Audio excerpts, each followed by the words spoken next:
ये बात उन दिनों की है जब बुद्ध मरवन में अपना समय व्यतीत कर रहे थे।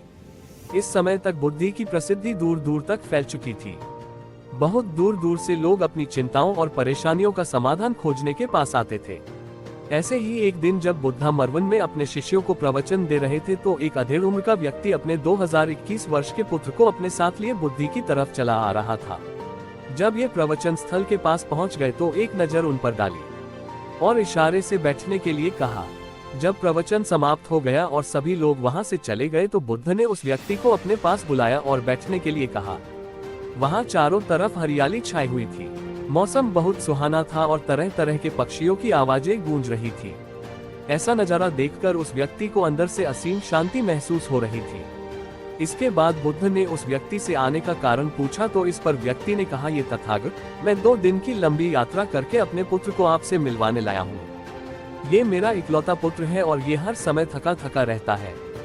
ऐसा लगता है जैसे इसके अंदर कोई जान ही नहीं है, कोई प्राणी नहीं है। इसका स्वभाव भी काफी चिड़चिड़ा हो गया है। अगर हम इससे कुछ भी कहते हैं तो ये हमारी छोटी छोटी बातों पर गुस्सा हो जाता है। इसके देखने की क्षमता भी उम्र से पहले ही कमजोर हो गई है और इसके बाल भी सफेद पड़ने लगे हैं। इतनी कम उम्र में इतनी बड़ी उम्र का लगना मुझे तो कुछ समझ नहीं आ रहा। किसके साथ हो, क्या रहा है तथागत? मैं अपने पुत्र के स्वास्थ्य को लेकर बहुत चिंतित हूँ। जब मैं अपने पुत्र को वैद्य जी के पास लेकर गया तो उन्होंने कुछ औषधि दी और कहा अपने पुत्र को तनाव कम लेने के लिए कहो। वो अपने दिमाग में बहुत अधिक तनाव लेता है, इसलिए उसकी ऐसी हालत हो गई है। लेकिन मुझे उनके बहुत समझाने के बाद भी तनाव का मतलब समझ नहीं आया। मुझे नहीं पता कि तनाव होता क्या है, ये किन कारणों से आता है और उसे कैसे अपने पुत्र के दिमाग से निकालूं, लेकिन मुझे सबसे पहले तो ये समझना है कि तनाव होता क्या है। इसीलिए तथागत मैं आपके पास आया हूँ, कृपया आप मेरी समस्या का समाधान कीजिए। ये सुन बुद्ध उसके पुत्र को बड़े ध्यान से देखते हैं, उसके चेहरे को देखते हैं, उसकी आंखों को देखते हैं और फिर उसके हाथों की नब्ज को भी देखते हैं। ये सारी विधि करने के पश्चात बुद्ध उस व्यक्ति से कहते हैं, तनाव लेना तो कोई नहीं चाहता, लेकिन फिर भी ये तनाव लोगों के दिमाग को दीमक की तरह पकड़ लेता है और व्यक्ति जान भी नहीं पाता कि वह तनाव में जी रहा है। लेकिन अगर व्यक्ति तनाव के कारणों को अच्छे से समझ लेता है और तनाव के बारे में कोई ऐसा पैमाना बना लेता है जिससे वह जान सके कि वह कितने तनाव में है, तो वह इस समस्या का समाधान भी खोज सकता है। सबसे पहले तो तुम ये समझो कि तनाव होता क्या है। जब भी कोई व्यक्ति कोई काम कर रहा होता है लेकिन उसका मन कहीं दूर भटक रहा होता है, कल्पनाओं में होता है, तो उसके शरीर और मन के बीच एक दूरी पैदा हो जाती है। ये दूरी जितनी अधिक होगी व्यक्ति उतनी ही ज्यादा बेहोशी की अवस्था में होता है और शरीर व मन के बीच की इसी दूरी, इसी खिंचाव को तनाव कहा जाता है। आखिर कोई पसंदीदा खेल खेलने के बाद व्यक्ति चुस्ती और प्रसन्नता से क्यों भर जाता है, जबकि उसने तो अपने शरीर को थकाया है। लेकिन समझने वाली बात यह है कि खेलते समय मन और शरीर एक साथ पूरी तरह से उस खेल में केंद्रित होते हैं, जिससे शरीर और मन के बीच दूरी पैदा नहीं होती और कोई तनाव पैदा नहीं होता। और अगर दिमाग में कोई तनाव था भी तो वो भी दूर हो जाता है। लेकिन इसके विपरीत जब हम कोई ऐसा काम करते हैं जो हमें पसंद नहीं है तो हमारा ससुर तो उस काम को कर रहा होता है, लेकिन हमारा मन कहीं दूर कल्पनाओं में भटक रहा होता है, जिससे शरीर और मन के बीच एक दूरी पैदा हो गई और तनाव ने जन्म ले लिया। इसीलिए व्यक्ति को एक समय पर सिर्फ एक ही काम करना चाहिए और अपने तन और मन की सारी शक्ति उसी एक काम पर लगा देनी चाहिए, जिससे व्यक्ति के अंदर तनाव पैदा ही ना हो। इसके बाद बुद्ध ने कहा, तनाव पैदा होने के मुख्य 8 कारण होते हैं और जिसने इन कारणों को समझ लिया वो जीवन भर तनाव मुक्त रह सकता है। मुख्य कारणों में सबसे पहला कारण है अति महत्वाकांक्षी होना। महत्वाकांक्षी होना अच्छी बात है, लेकिन क्या कभी आपने इस बात पर ध्यान दिया है कि इंसान के लक्ष्य कभी पूरी ही नहीं होते।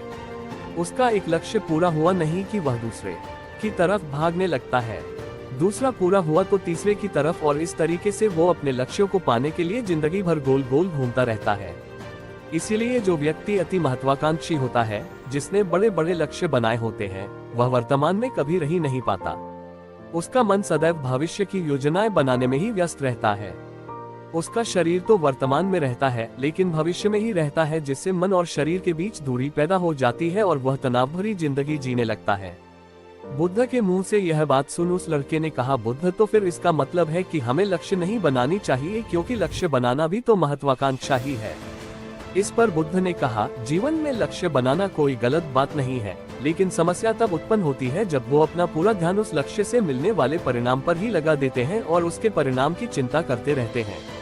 व्यक्ति को वर्तमान में जीना आना चाहिए।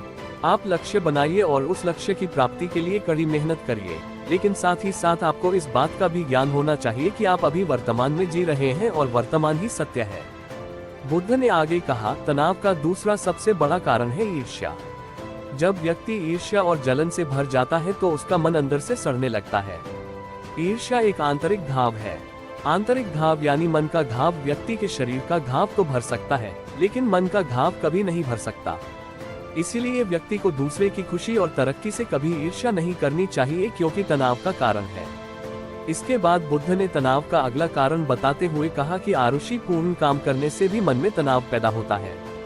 जो काम करना हमें पसंद ही नहीं है, जिसका में हमारी रुचि ही नहीं है, उस काम में हमारा मन लग ही नहीं पाएगा। हमारा शरीर तो वही बैठा रहेगा, लेकिन हमारा मन कल्पनाओं की उड़ान भरेगा, जिससे शरीर और मन के बीच दूरी पैदा हो जाती है और व्यक्ति तनावग्रस्त हो जाता है। इसीलिए इंसान को हमेशा अपनी रुचि के अनुसार ही कार्य करनी चाहिए। अगर व्यक्ति ने ये पता कर लिया कि उसे कौन सा काम करना पसंद है और वो उसी काम को अपने जीवन का लक्ष्य बना लेता है, तो फिर वो काम उसके लिए काम नहीं बल्कि खेल बन जाता है। फिर बुद्ध ने कहा, तनाव का चौथा कारण होता है किसी दूसरे से अच्छा रखना। बुद्ध ने उस व्यक्ति की ओर इशारा करते हुए कहा, एक पिता होने के नाते तुम्हारी अपने पुत्र से बहुत सी अपेक्षाएं होंगी कि तुम्हारा पुत्र एक बहुत ही कामयाब इंसान बने, तुम्हारा नाम रोशन करे, जैसा तुम चाहते हो उस तरह का जीवन जिए, तुम्हारी हर बात माने। लेकिन क्या आज तक कभी किसी की सारी अपेक्षाएं पूरी हुई है? जब भी कोई व्यक्ति किसी दूसरे से कोई अपेक्षा रखने लगता है तो वो अनजाने में अपने लिए तनाव पैदा करने लगता है। जरा सोचो कि अगर तुम्हारा बेटा तुम्हारे अनुसार काम नहीं कर रहा और वो नहीं बन पा रहा जो तुम उसे बनाना चाहते हो, तो निश्चित रूप से तुम्हारे दिमाग को तनाव पकड़ लेगा। तुम तनाव से भरा जीवन जीना शुरू कर दोगे और इस तनाव के बस में आकर तुम ऐसा व्यवहार करोगे, ऐसी बातें करोगे कि तुम्हारा अपने पुत्र के साथ संबंध और भी खराब होता चला जाएगा।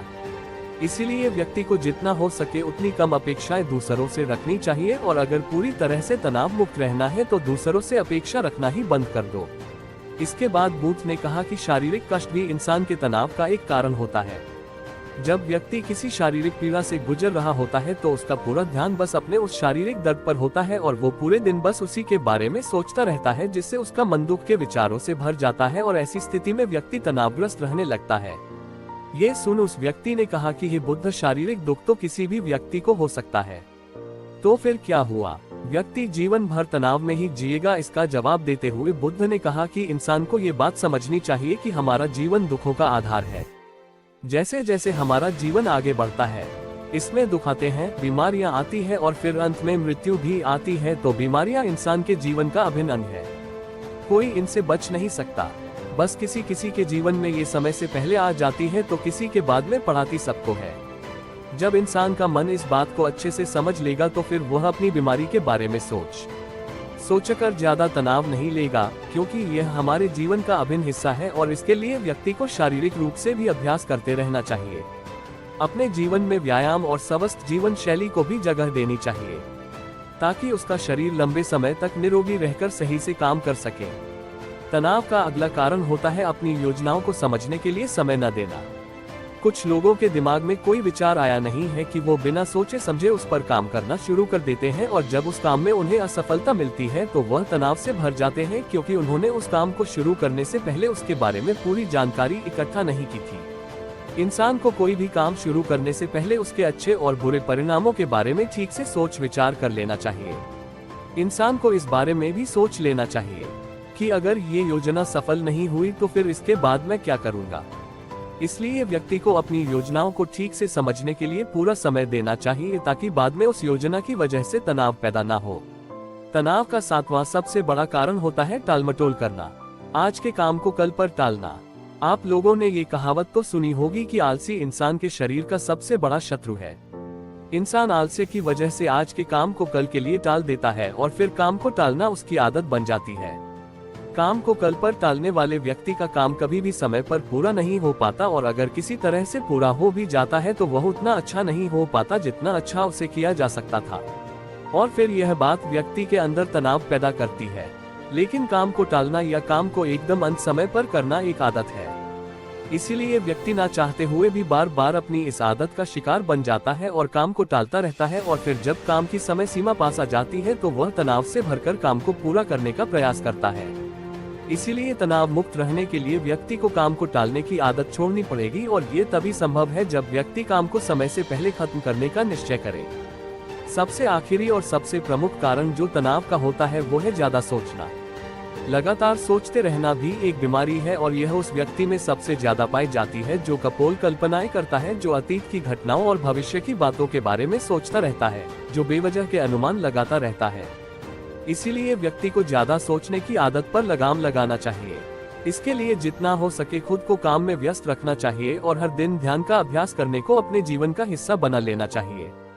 बुद्ध के मुंह से यह सारी बातें सुनकर उस व्यक्ति ने हाथ जोड़कर कहा, बुद्ध, मेरा पुत्र तो अभी मात्र 20 वर्ष का ही है और इसमें अभी इतनी समझ भी नहीं है कि यह आपकी बताई सारी बातों का एक साथ पालन कर सके। आप कृपया करके तनाव मुक्त रहने का कोई आसान सा तरीका बता दें, जिससे मेरा बेटा उसका अनुसरण भी कर सके और तनाव मुक्त भी रह सके।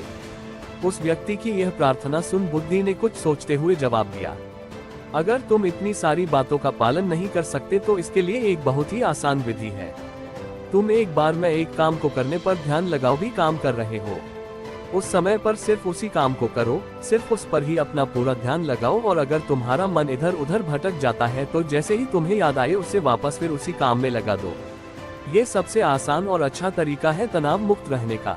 जब तुम भोजन करो तो उस समय सिर्फ भोजन ही करो, उसके पूरे स्वाद का आनंद लो, उसी अनुभव करो। जब चलो तो अपना पूरा ध्यान सिर्फ चलने लगा दो। इससे तुम्हारा मन और तुम्हारा शरीर दोनों एक जगह पर केंद्रित रहेंगे। दोनों के बीच दूरी पैदा नहीं होगी, जो कि तनाव का मुख्य कारण होती है। दोस्तों, आज की युवा पीढ़ी एक ही समय पर 2-2, 3-3 काम करने के आदी हो चुकी है, जैसे फोन पर बात करते हुए गाड़ी चलाना, खाना खाते हुए टीवी देखना, ये फोन चलाना, और फिर इनकी शिकायत रहती है कि मैं तनाव में जी रहा हूँ, मेरा मन शांत रहता है, मैं चिड़चिड़ा सा हो गया हूँ। जब कोई व्यक्ति एक ही समय पर 3-3 काम करेगा तो तनाव पैदा होना तो स्वाभाविक है, क्योंकि दिमाग तो एक समय पर पूरा ध्यान लगाकर सिर्फ एक ही काम कर सकता है। पूर्ण रूप से एक ही समय पर 2 कामों पर ध्यान कभी नहीं लग सकता।